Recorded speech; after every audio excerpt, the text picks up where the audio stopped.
Bom dia, queridos irmãos e amigos. É um prazer estar com vocês aqui nessa manhã, para que juntos nós possamos compartilhar um pouco da palavra de Deus e ganharmos mais entendimento e compreensão, não é? Conhecimento de Deus, a fim de que a nossa fé seja fortalecida e nós possamos andar com mais firmeza, com mais convicção, sabendo para onde nós estamos indo e o que está acontecendo ao nosso redor, e temos uma posição de santidade e consagração nesse tempo, coisas tão importantes para a vida cristã. Olha só, nós estamos falando sobre esse tema da igreja, não é? A sua formação, o seu início. E nós vemos aqui os expoentes, né, que eram os apóstolos naquele momento, que estavam pregando o evangelho. E nós estamos aqui no livro de Atos, no capítulo 4, do verso 1 até o verso 5, e depois o verso 13. Está escrito: falavam eles ainda ao povo quando sobrevieram os sacerdotes, o capitão do templo e os saduceus ressentidos. Por quê? Por ensinarem eles o povo e anunciarem Jesus, a ressurreição dentre os mortos. Então eles os prenderam, recolhendo-os ao cárcere até o dia seguinte, pois já era tarde. Muitos, porém, dos que ouviram a palavra, a aceitaram, subindo o número de homens a quase 5.000. E depois no verso 13... ao verem a intrepidez de Pedro e João, sabendo que eram homens iletrados e incultos, admiraram-se e reconheceram que haviam eles estado com Jesus. Então, Pedro e João, né, os dois apóstolos, foram presos porque eles estavam fazendo o quê? Testemunhando. Nós começamos essa série da igreja falando de Atos 1:8, quando Jesus fala com eles e diz assim: vocês vão receber poder, e aí vocês vão ser minhas testemunhas. E é isso que eles estavam fazendo, testemunhando a ressurreição de Cristo, pregando, ensinando. Você viu aqui quando eles disseram que eles estavam aqui, nesse momento, prenderam porque eles estavam ensinando, eles estavam ressentidos com Pedro e João, porque eles estavam ensinando o povo. Veja que coisa interessante, ensinando sobre o quê? Sobre Jesus. Eles não estavam ensinando qualquer coisa, opinião pessoal, qual é as coisas humanas que devem ser feitas, ou psicologia, ou seja lá o que for, ou filosofia. Eles estavam falando de Cristo, a sua vida, morte e ressurreição.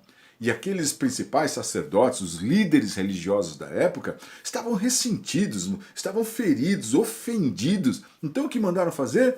Prender os dois.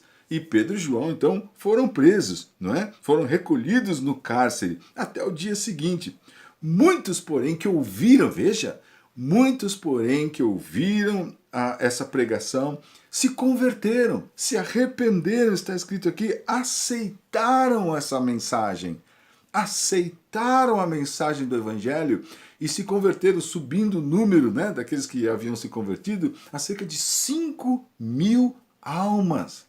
Então veja, não foi pouco, e foi um discurso falado a respeito de Cristo, mas através do poder do Espírito Santo, aquelas pessoas foram realmente convertidas, elas aceitaram a Jesus. Viu essa palavra aí? Aceitaram a Cristo.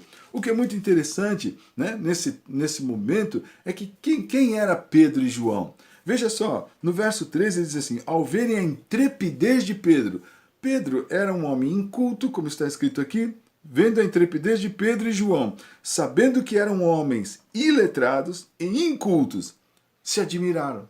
Eles não tinham conhecimento, eles não tinham grande cultura, eles não tinham assim grande compreensão de coisas, eles eram pescadores, eram homens de trabalho comum, braçal, mas o que aconteceu com a vida deles? Eles estavam cheios. O Espírito Santo estava agindo na vida deles. Portanto, é esse ponto que para mim é muito importante para a minha vida e que nós devemos buscar diante de Deus: transformação, mudança, coisas que mudam o nosso interior. Muitas vezes nós cobramos dos outros a mudança, mas somos nós que precisamos mudar. E a coisa interessante aqui é que as pessoas que estavam ao redor deles, a última frase para mim é ótima, eles dizem assim: e reconheceram que haviam eles estado com Jesus. Então, será que as pessoas reconhecem que você tem estado com Jesus? Eu achei essa frase tão interessante e tocante na minha vida. De alguma maneira, por ser cristão, as pessoas precisam reconhecer que eu estive com Jesus, mas não por modos, formas, costumes e religiosidade, preciosismos ou rituais ou cerimônias, mas por causa do meu viver, de como eu lido com os assuntos da vida, quais são as minhas prioridades. O que é que eu falo? O que está na minha boca? Quais são as palavras da minha boca? Mágoas, rancores, irritações, não é? Praguejar, murmurar. Quais são as palavras que estão dentro de mim? Quer dizer, as pessoas conseguem ver Jesus na minha vida? Então, aquelas pessoas reconheceram. Eu acho isso maravilhoso. Reconheceram que Pedro e João haviam estado com Jesus. Eles foram transformados.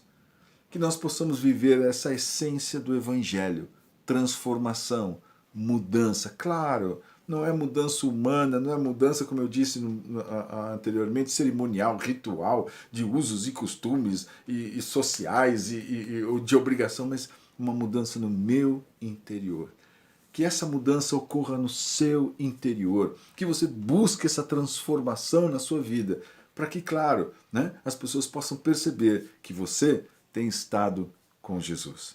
Deus te abençoe e fique firme.